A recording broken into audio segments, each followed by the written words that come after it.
Opinions Unqualified. Welcome to this week's pod. Very, very excited to be here because it's an exciting week for our man Sammy. How are you, Sammy? Good, mate. Going well. How are you? Good, very good. As I'm just making a racket behind the scenes. Very good, very happy to be here. I'm really excited for you because you've got a big prac happening and you're taking major strides to adulthood, which I'm not sure if I'm a good role model for you, but it's exciting to see you doing it anyway. Yeah, well, I mean, I think everyone's used to seeing me as a man of leisure and good times, and I guess everyone at some point in time has got to think a little bit about the future, and yeah. Well, let's get straight into it. What I want to talk to you about is obviously you're at university, and that's a long way off for me, a long time ago. But you're going into a prac environment where you're spending 4 weeks on the job. Yeah. How big do you see a challenge to be able to impress? Because you obviously have your lecturers come out and watch and observe at some point in time. And is it exciting or is it more nerve-wracking than anything? Well, for me, not being, let's say, very university-minded, I don't think I fulfill the criteria of a perfect university student, if that makes sense. Is there such a thing as a perfect? Yeah, there is? Definitely. There's like, what do they call them? Academics. There's definitely some academics out there. I'm not an academic. Okay. Yeah, but like you're studying to be a teacher, and people on that in the pod have heard this. But I think as a teacher, it's important to be able to instill life skills, and I actually find people that have lived in the real world for a period of time tend to make better teachers because they have a better understanding of what's actually out there and preparing people for success. But I'm sure that'll create some arguments out there as well. But definitely. I mean, obviously, I'm pretty lucky with my parents who are they pushed life experiences for me as a kid, and I think that's something that's probably come through it to me as well in the way that I kind of want to go. Yeah. Because I think you can be as smart as you want, but you still got to have some life skills and stuff to be able to, and experience different stuff. Because if you're always in one place, you're not learning much. Yeah, I think there's a lot of people, and there's the people that I know that have spent all these years at university, and they get employed straight out of university. Yeah. And they feel like they know this landscape and understand the landscape because they've spent this time studying, like 6 years, 4 years, 6 years. But what they really find out, and they find it out quite quick, is that working life is completely different to study life. Like timetables are different, deadlines are different. Just how you can research and resource and where you pull your information and support from is completely different to an educational environment or university environment. So I always find that they get brought back to earth quite quickly in certain fields. I'm sure there's some fields that are like study related and study based that you're translating too quickly. But I think the fields like teaching, where you're dealing with real people on a daily basis, and there's a lot of different variables that you can't teach in the classroom. Yeah, Sorry, exactly. I mean teach in the classroom at university. Yeah. That these experiences and prac hopefully allow you to do that. But do you feel like that you're getting prepared well enough to come out into the workforce by having these prac periods? I think the prac definitely helps. Me personally, I think prac's probably the biggest learning curve while you're at uni. Like uni's good to learn some stuff and background information and stuff like that, but actually being in a classroom and either teaching yourself or watching someone that's been doing it for a while teach a class, like the stuff that you learn from there is way more than from uni. Yeah, and I think obviously behind the scenes stuff, there's curriculum, understanding what you need to teach, understanding the basic concepts, and some theorists from 1920 stuff like that. You're just like, okay. I think there's the thing with education that I find really interesting is that there's a number of different theories and different types of schools that are out there. So obviously the obvious one is public versus private. But then there's the public system versus like the Steiner system, which is pretty much rainbows and butterflies, and you do what you want whenever you want. Is that Montessori? Yeah, it's the Montessori school, which I have some experience with, not personally, but a family member sent their kid to the school, and there's real issues with them. I think actually understanding what the real world is. Yeah. But I don't think there's any perfect model, but teaching them how to count's pretty important. Yeah. I think the crazy thing about like education and stuff like that, it's kind of it's like some other things where there's no right or wrong way, I guess. Well, I think there's plenty of right ways. Yeah. Yeah, there's plenty of right, but there's definitely wrong ways. But there's different different avenues, different ways that you can go about it. But there's definitely wrong ways. Yeah. Yeah. But they're always changing depending on the lifetime that you're in, or the. Well, I think you have to, because kids are so different as well. Like you have to cater your teaching to how your kids learn. Like if you want to be successful in any sort of, it's coaching, it's teaching, it's mentoring, you need to understand the subject that's trying to learn, not necessarily the subject like maths, but the subject as in the human. Yeah. That's trying to learn and how they learn best, and hopefully develop their ability to learn in different ways. But you need to understand that basic raw ability to learn, if it's like visual or if it's something else, yeah. like if it's doing. Yeah. So I don't know. I think prac environments would definitely help you to see how teachers handle different kids. It's so good. It's good, and it gives you experience as well. Because once the kids see you in the class and you're, they know that you're there for a certain amount of time. Like they're there to test you as well, So it's good fun. Do you think what's more important, like building like in a school environment? Do you think now with your limited exposure at this point, because you've done one set of prac before? Yeah, I did a prac last year as well. The relationships between a teacher and a student, or just instilling like major fear into them that if they. I think relationships, and I think the way it's going, education is all about relationships. And I think, if you can get on a good side of a kid that maybe is not performing like someone expects them to be or something like that, if you can develop a good relationship, I'm sure you can improve their effort levels or whatever they're lacking. Well, I remember going to school, and I think when I first started schooling, like back last century, long time ago, fear was a major like teaching tool, the cane, or sent to the office, or they tried to fear you into behaving the right way. But I think back and I'm like, the classes that I performed the best were definitely with the teachers that I liked. And I think kids can get in situations where they don't like their teacher and they don't perform to the level that they possibly could because they're disliking more than wanting to learn. Exactly, yeah. So, relationships are a big thing. Yeah, I think so. So are you excited?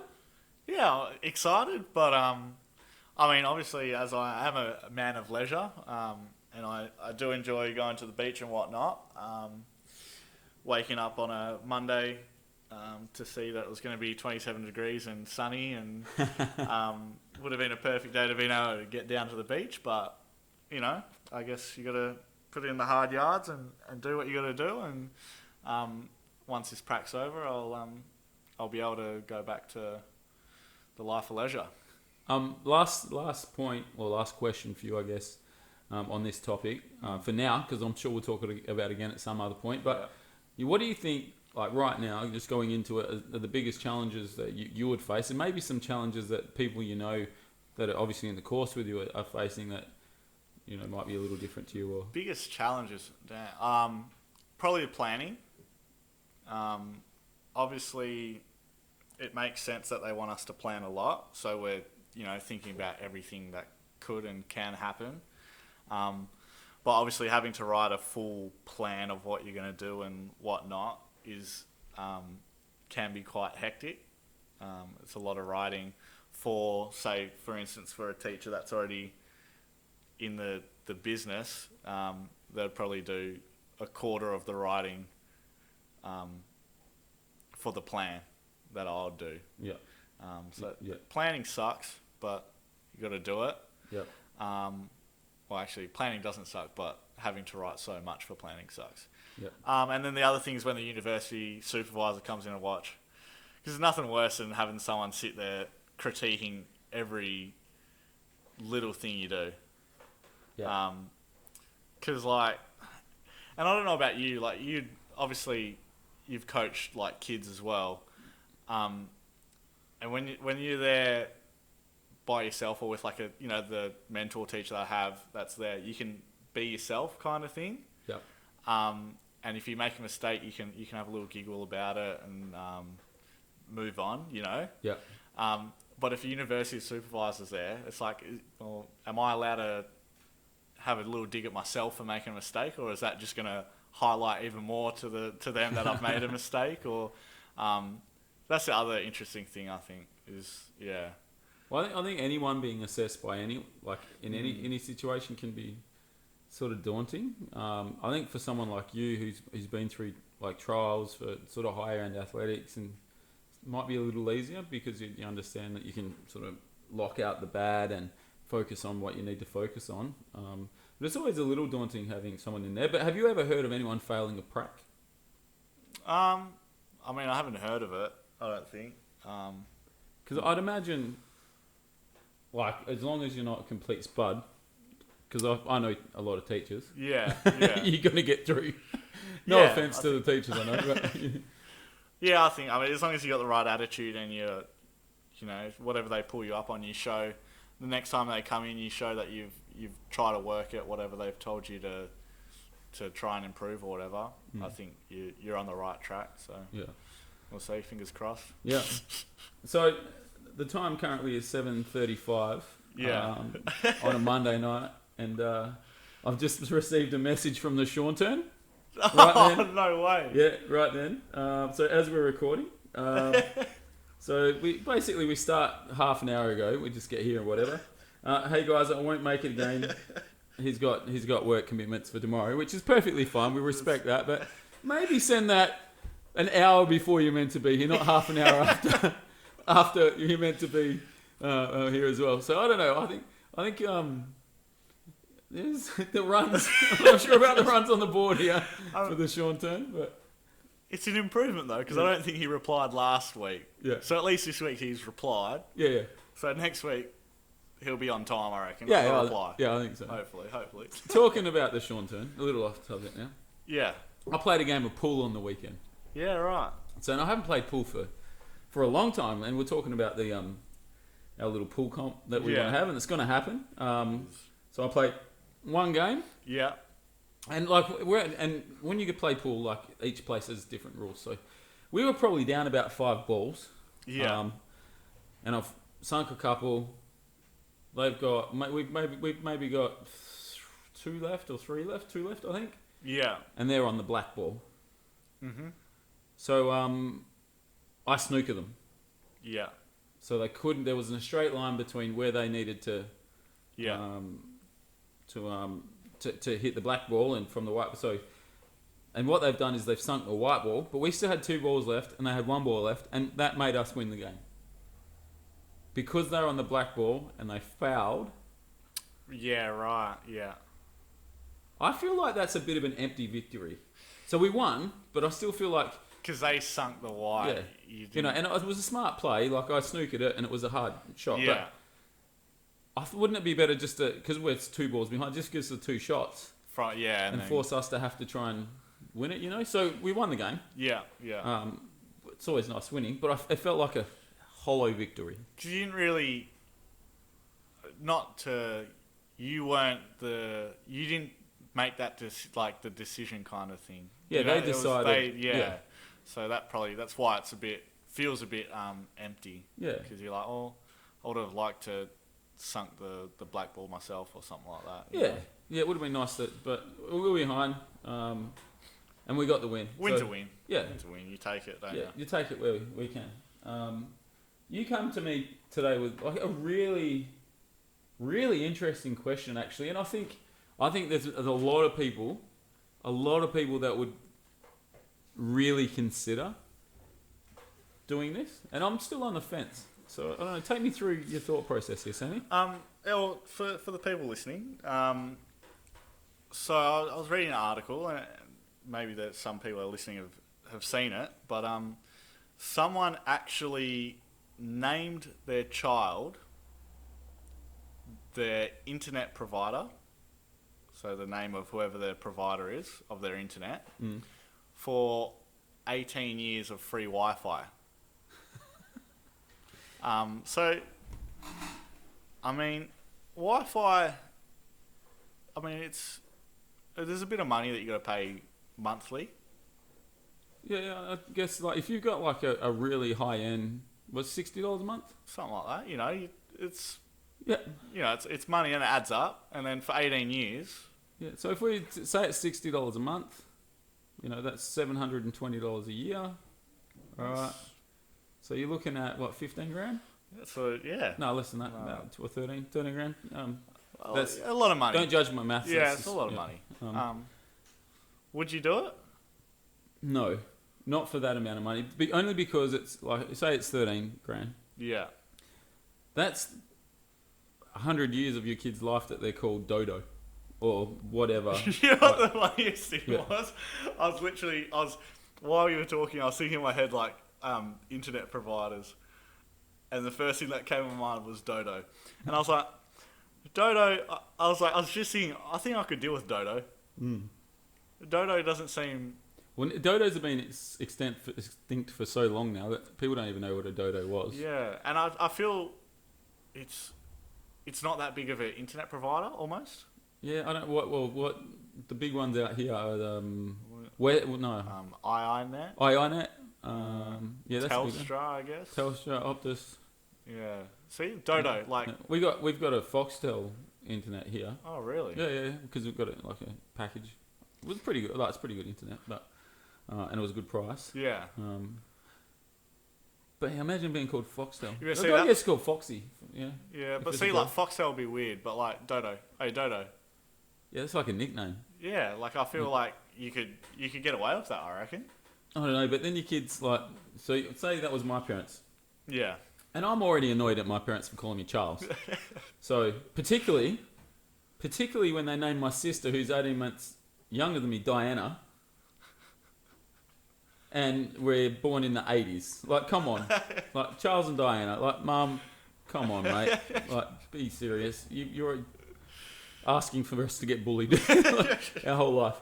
But anyway, I was 12, 13 and I realised that Mum and Dad called me Dodo because they got free Wi-Fi for 18 years. I think I'd be pretty annoyed. Mind you, the kids of today, I think they'd be pretty happy. Yeah. Free Wi-Fi. Yeah.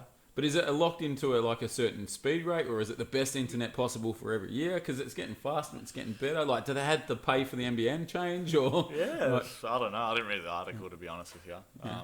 So that sort of makes me think. What would you name your child? Like, what would it cost someone? What would it cost? Like, say they come up to you and like, we'll give you $150,000 cash right now if you named your kid Bacon Double Cheeseburger Deluxe or something. Oh, that's a tough one. Like, what do you think is like a reasonable thing that you would do? Because it has to be a little bit out there. Like, you couldn't. Yeah, they're not going to pay money for it not to be. For instance, right? So if it was Bacon Double Cheeseburger, whatever, right? Could you? So that would be your child's legal name, right? Yeah. But when you enroll to school, can you enroll them as Bacon? Or just like Dave? No. No. So you need a legal birth certificate for school enrollments. Right. Yeah. But you can have a preferred name. Yeah, maybe. Yeah, but legally they'd be enrolled so as. So enroll them as double cheeseburger bacon. But he likes to be known as Mike. Yeah. Yeah. And I just, yeah. Yeah.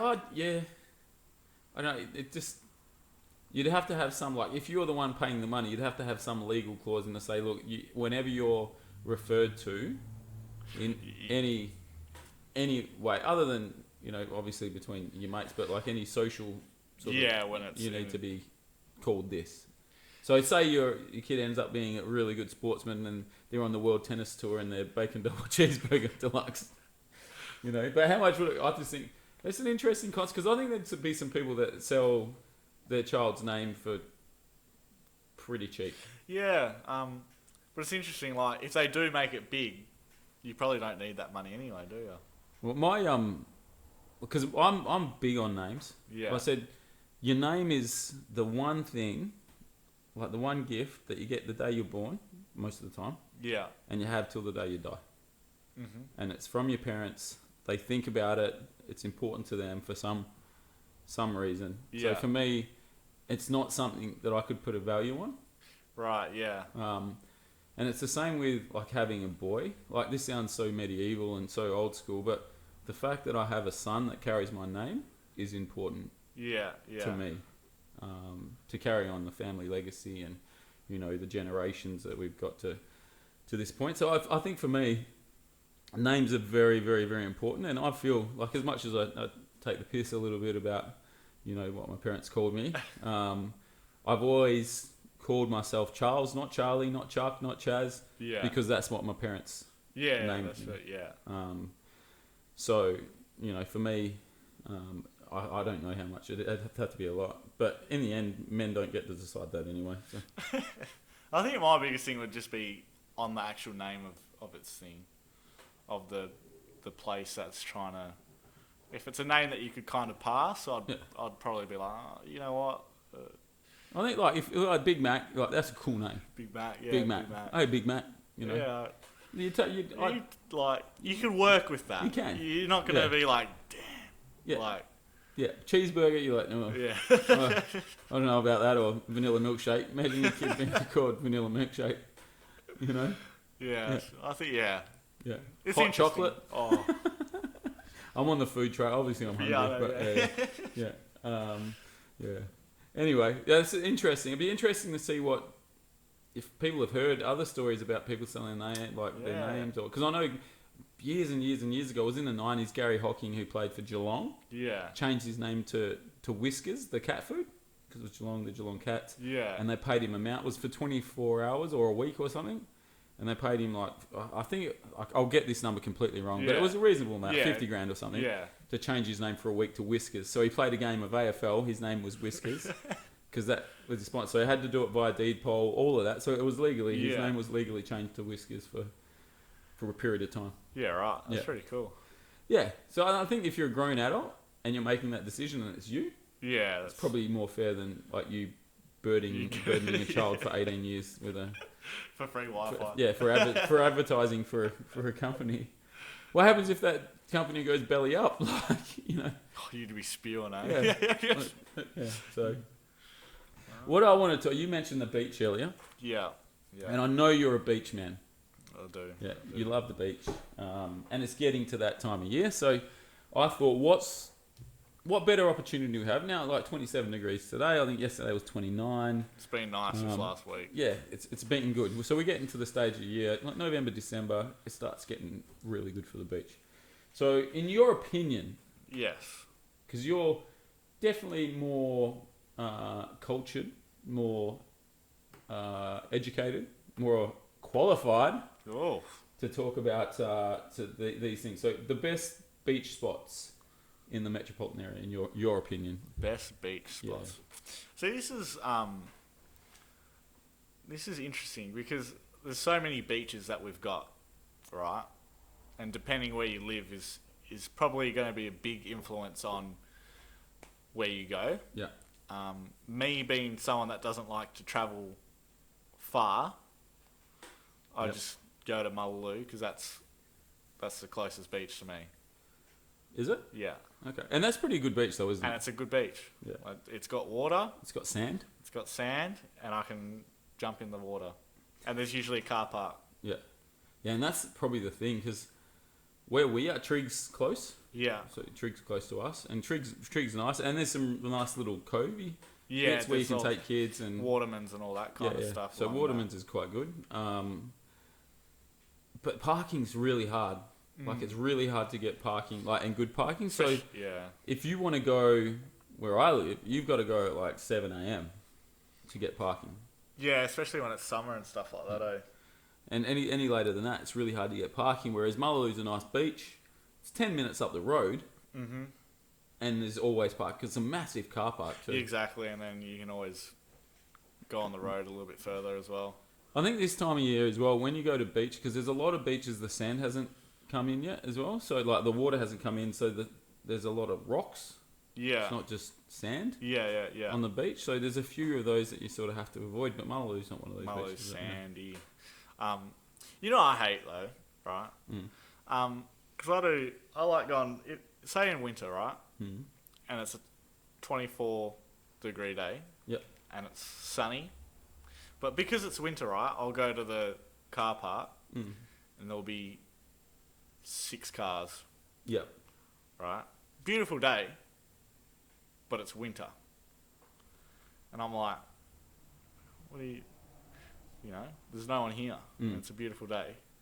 And then, say like last week, 24-degree day, sunny, and because it's spring, getting close to summer, car park, it wasn't packed, but like a lot more people there. The unfortunate thing with public beaches, Sam, is that you don't own a spot. Yeah, but I'm like, if you're going to show love for the beach on a 24-degree day, do it consistently. Yeah, no, I think it's the water temperature that's the difference. So the water gets warmer this time of year, so you can actually swim in it. In the colder winter, even if it's a 24-degree day, the water's significantly colder. So I think people don't want to, like, it's just common sense. Like, it's nice though. Yeah, it is nice. It's nice to get down there. But do you swim in the winter? Yeah, I'll jump in. You jump in? If it's a nice day, I'll jump in. Yeah. If it's a bad day, and I feel like I need to go to the beach, I'll go for a walk. Yeah. Put my feet in. But if it's a nice day and the water's nice, I'll jump in. Yeah. I'd probably jump in any time of year as well. Like, if you're there, if it's a nice day and the water's nice, as long as the water's not smashing down on you, I think. Yeah. Like I'm going to jump in. Yeah, I think that's good. Do you surf? You skateboard, but do you surf? Nah, not really. Do you bodyboard? Nah, I only did surfing in year 12. Yeah. I need to get on the surfing train, but you're not the same. Never too old to surf. Exactly, and so I'm gonna one day I'll purchase a board and get into it. So where do you think? Where have you heard? Because I'm not a surfer. My knees are so bad that if I got on a surfboard, I'd probably drown because they'd break. Where have you heard around like northern beaches? Where's the best place to surf? Well, I think for most it's like Trig, Scarborough, Mullaloo Point. Yeah. You can go, and then there's like the spots between like Sorrento and Trig, where it's like reefs, they're reef breaks. So, but I'm not trying to get slammed on reef. So yeah, I'm probably not trying to get slammed by any wave. I'll probably be at Mullaloo Point or Trig. Okay. I'm looking forward to that. I reckon we should film the first session. I really do. I grew up in the country. Yeah. As a lot of people know. So I grew up beautiful town, Collie. Shout out to Collie. Wonderful place. Some beautiful swimming holes there. And I've always been, and I still am, I much prefer to swim in the river than in the ocean. No way. Honestly. It's harder to swim because it hasn't got the buoyancy of the salt, and so it's like swimming in like a cup of water, like because it's just natural, like fresh water. But I find like I get out and I feel like cleaner. I don't have that like salty, crispy layer on me like you get with the ocean. Salt's good. Salt's good for you. Well, yeah, and I'm not saying I don't like swimming in the ocean because I like the ocean. I like getting out there and like I enjoy it. But I think there's some clear pros to swimming in the river. Oh, and what are those pros? Well, it's pro number one. Yes. Very unlikely to get eaten by a shark because they're saltwater. Yeah. So I think that's a really positive pro. Really positive pro. Yeah. I think in a river, it's usually got foliage, trees around the outside, and you can always find one or two to jump off, which is good. I enjoy that. So I think that's a pro for the river as well. Yeah. If you know some spots that even swings that you can swim out and and I think that's cool as well. Another pro, if you're in the right season, you can swim during the day. You can catch marron at night. Right. And marron are delicious. So that's another pro. And then obviously the pro of not being all salty, when you come out, is pretty cool as well. And probably another one as well. Like if you're camping near a river, usually it's like it's a harder bank. Like it's not sand generally. Yeah. So you can put a tent up, get a little fire up. You're not getting sand all through your tent and all that as well. So I think there's a few pros. That's my push for river over ocean, just off the top of my head. Well, as a beach goer, if your campaign works, it's probably good for me because that means more parking, and more beach for me. But the shark thing gets me. Less chance we eat. Are you that scared of getting eaten by a shark? Well, the way I look at it is that I've eaten shark. Yeah. So I probably deserve to get eaten by a shark because I've eaten one. I just feel like you get eaten by sharks. Like, just don't cross the road then. Like, stay in a bubble. Yeah. Yeah, and again, that's just like when you're trying to, like any sort of debate, you're just trying to find an angle. Yeah. So, look, am I afraid of getting eaten by a shark? No, because I probably don't swim in the ocean long enough, and I probably don't go deep enough, even though they do get in the shallow. But your debate-wise, yeah. Yeah, I think, because, and there's a lot of nets down the coast now anyway. Yeah, Sorrento's got one. So, I'm not, I wouldn't say I'm scared, but, that's a pro. Like, if you're having a debate. Yeah. Fair enough. You know what I mean. Talking about debates and asking questions, there's one reply that I want to talk about. Yeah. Is this our Instagram? Yeah. So like George Anderson, Michael Finlayson, Dave Jackson, you know who you are, the man of many names. Can't even spell his own name. Pumpkin. How is pumpkin the best vegetable? Like, there's no way pumpkin is the best vegetable. Like, if you said a sweet pumpkin, maybe I could. Yeah, is pumpkin a fruit? Well, it's got seeds. It could be isn't that the rule? Isn't that the? Yeah, well, that's what I thought as well. It's got seeds. If it's got seeds, it's a fruit. But it's alright. Well, pumpkin. But pumpkin. If pumpkin is a fruit, it's a fruit that's served with vegetables. Yeah, it's weird.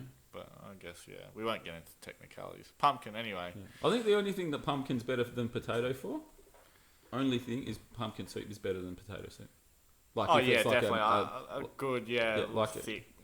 Yeah. Well, I think potato, like boiled potato in like a chicken soup is way better than the pumpkin soup. But like if you're just gonna have potato soup or pumpkin soup, pumpkin soup, yeah. But there's nothing else that pumpkin's better for. Oh, pumpkin pie, but that's pretty much the sugar. That's not the pumpkin. Yeah, I want a bit of like roast pumpkin. But would you prefer roast pumpkin or roast potato? I'll probably go pumpkin.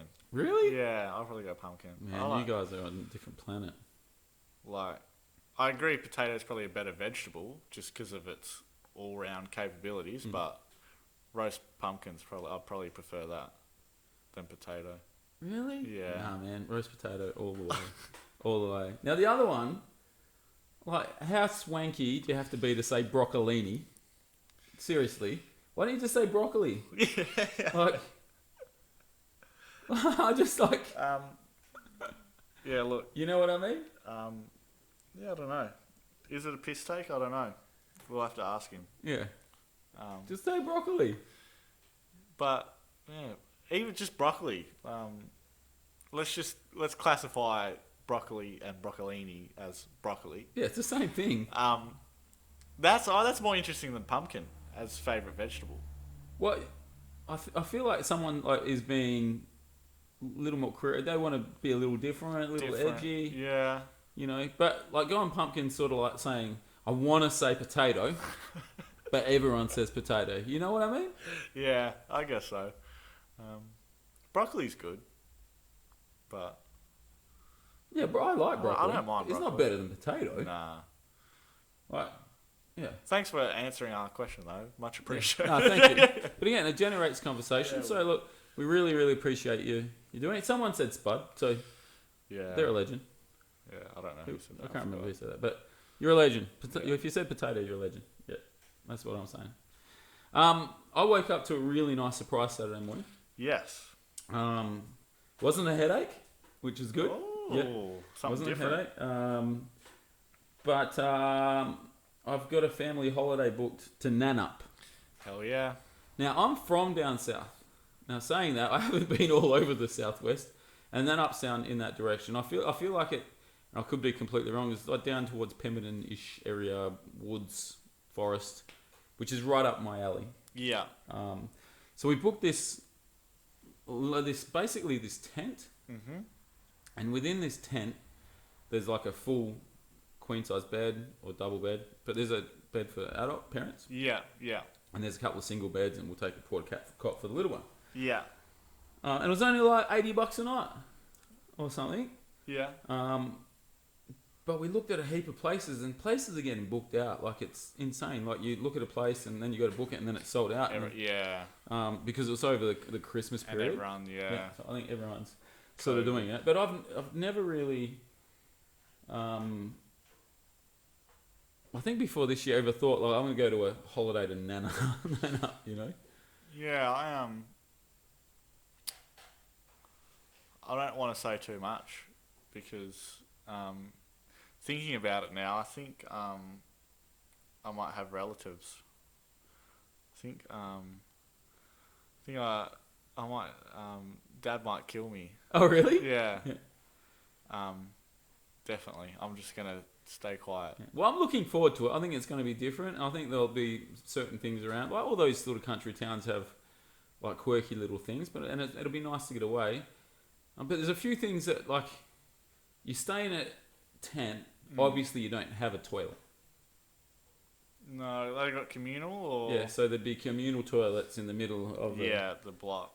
the site, or there's a block. Yeah. So what sort of etiquette is there in, you know, like, I'm new, like, do you just go in, and if there's a cubicle free, you use, or you have to book times, or, you know, it's like for showering more than anything else, like, you know, is there like specific shower times, or?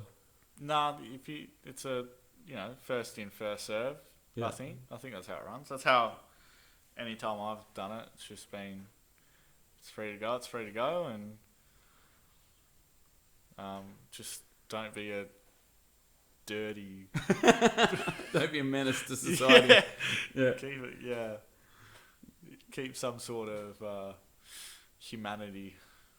Yeah, I feel like in that sort of environment, you're really trusting other people. Like, if you're sharing those facilities, you're trusting people to go in, do their business, clean it up, and then leave. Like, sometimes I have major concerns about humanity and people's probably cleanliness or their ability to actually care about other people, like the next person that's coming in. Yeah. So I think it's an interesting social experiment. My best advice would be, for those situations, either wake up very early, or stay up late and watch. Not really watch, but if you see the cleaners go in there, then you know straight after the cleaners you're good to go. Yeah, that's when you want to go. Yeah, so it's kind of either stay up or wake up early. Okay. I think that would be. I think that's pretty good advice. I like the sound of that advice. I think that's pretty good. So to go in a completely different direction. So I'm looking forward to it. I think it'll be alright. And I think when I get back, we'll have I can talk to you about it now. It'll be good fun. What's close. It'll be good fun. I think that's pretty exciting. Some people might want to hear that. But what's the best accommodation you've ever stayed in? Best accommodation. Like the best. Like you went on a holiday, you went somewhere, and you've been over the world. Like be a little bit like me. Well, what's the best accommodation that you've ever stayed in, and why? Dang. Why? Oh my, you've stumped me here. I've got a lot of thinking to do. Damn. What about you? Do you have? Probably the best room. Yeah. So room, like not particularly a hotel but the actual room. Yeah. Was the Wynn in Las Vegas. So Yeah, I had right. a suite at the Wynn in Las Vegas, and it cost me a fair amount of money. But it's sort of like, how often am I going to go to Vegas? I'm going to get You're gonna go all out. this suite, and the size of this room was probably as big as the house I live in.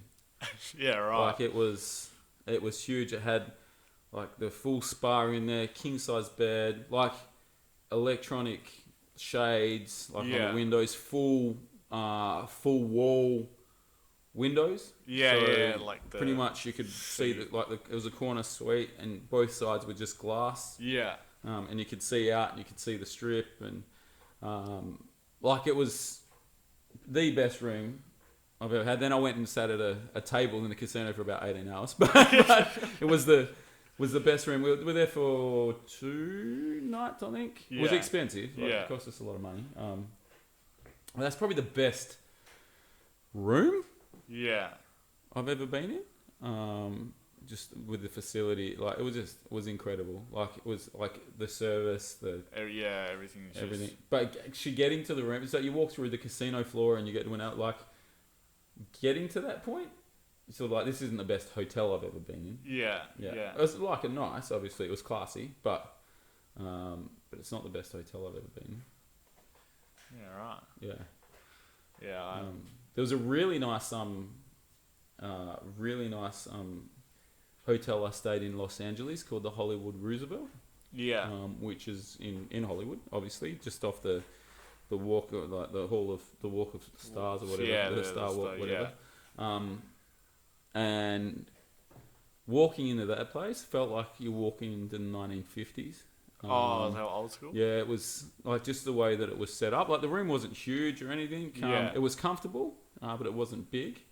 But the actual property and the hotel itself and the drive in, and like you felt like old Hollywood. Going in there, and that was pretty incredible. And probably a close one to that. And I'm in America for some reason. San Francisco, the Sheraton Fisherman's Wharf. Yeah. It's a walking distance down to the pier. Pier's nice.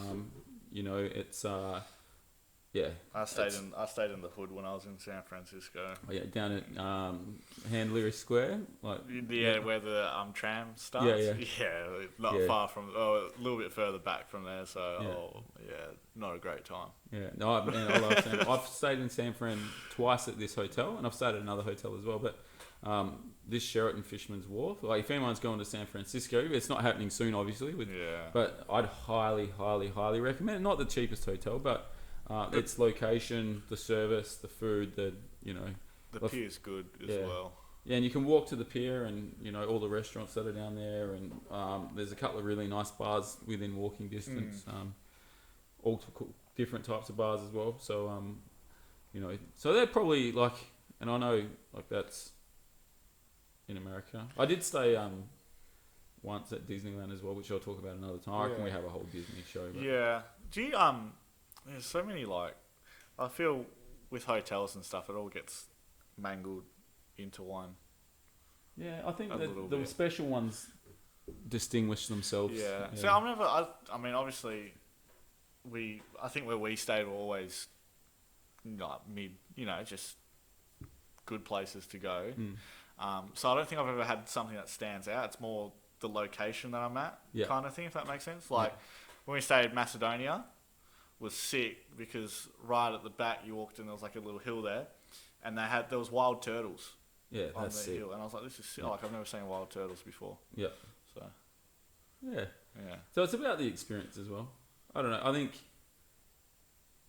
Yeah, I think the hotel can make or break it. Look, you want to be comfortable. Yeah. You want it to be affordable, but sometimes you just want to split. Like, say you've stayed in like hostels for 2 weeks. You want those 2 nights in a really nice spot where you can go. The water's hot. I can stay in it for 20 minutes. And clean myself. Live the life. Yeah, and live your life as well. But again, it can get expensive. Yeah. Are we there, Sammy? We are there. Another one in the books. 26. 26. We're getting up there. No slowing down. No. Full steam ahead. Do you know what 26 is? What's 26? Half a year, bro. Huh? How many weeks are there in a year? Oh, right, yeah. Is it 52? Yeah, it is, yeah. Yeah, so it's 6 months worth of podcasts. Done it. That's a milestone, man. Yeah, that's big time. Yeah. Now that you say it like that. Yeah. When you just say 26, you're just like, 26 is pretty good, but like, now you say it like that, you're like, oh, wow. Yeah, it's half a year. So those that have been on board with us the whole journey, thank you very much. Really appreciate, your love and your support, and particularly the messages we get sent through to say, keep going, as much, as it might not seem, like, it does mean a lot. It really does. We appreciate it a lot. We appreciate it. Thank you for sending the messages through. It keeps us going, keeps us motivated, and hopefully we keep improving. We will have a guest. Yeah, we will. We will. Coming up soon. So we've made the decision, that we'll get the guests when we can. Probably won't be as sparse as we have been the last period of time, but life has thrown some curveballs. Exactly. Yeah. But we're but thanks for the support. What else, Sammy? Nothing. Just keep on following, sharing, and spread love and hashtag it all. Yeah, and take it easy. Sure.